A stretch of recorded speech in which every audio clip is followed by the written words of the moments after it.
Welcome, everybody. I'm here with Dad. We're just going through some dad stories, and we're picking up now where my dad left college in McPherson, Kansas, and he's now heading to the Coast Guard. So tell us how you got into the Coast Guard, Dad.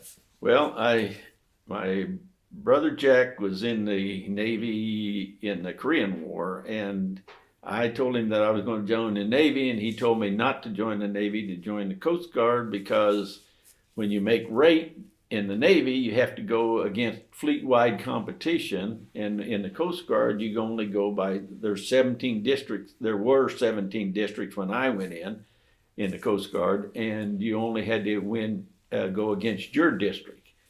And so I went in, and the guys that we all met together and had to go on the train. And there was a guy by the name of Jay, and I can't even remember Jay's last name now. Little teeny Texas guy, smaller than I was, and I was small enough. And but Jay and a bunch, and Clem Castor, that was my next door neighbor that quit high school to join with me. And we got on the train and went to boot camp up in Cape May, New Jersey. And to show that you were a boot camp guy, you had to wear your uniform, and then you had to wear leggings that you had to lace up from your knees down here.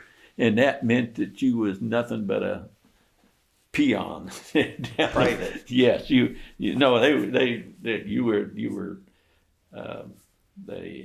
were a one striper. Well, you hadn't even earned a one stripe yet because you wasn't through boot camp. Okay.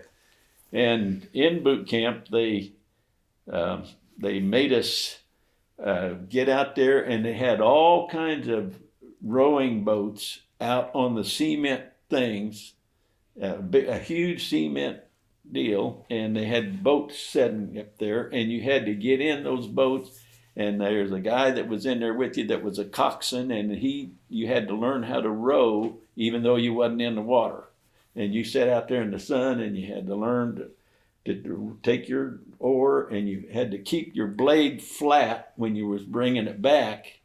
And then you learn to flip it, and then when you do your flipping, then you'd bring oar and then flip, and then that'd flatten your blade out, so that if we hit a wave when you were going forward to do another stroke, it wouldn't knock you on your hind end. Mm-hmm. And that's exactly what it would do. And we found that out.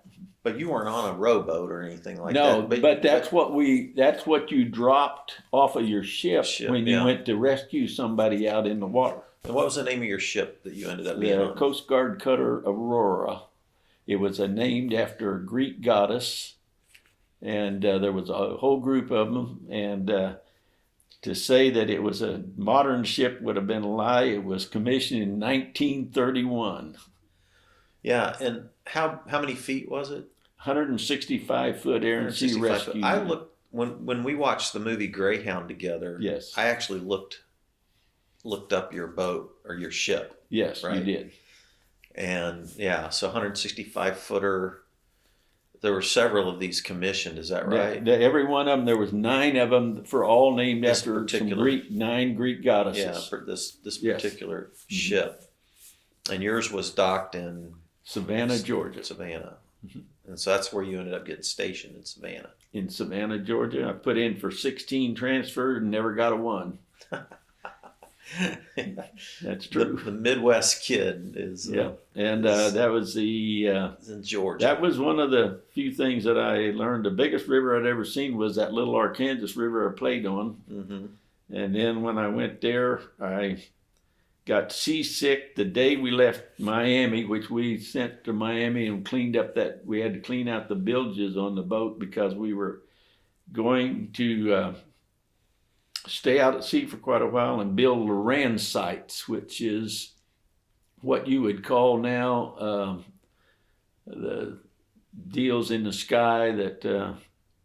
That's how you figured out you'd find 2 Loran sites, and then you had to mount them up, which that was my job, ended up being my job when I became a second-class quartermaster.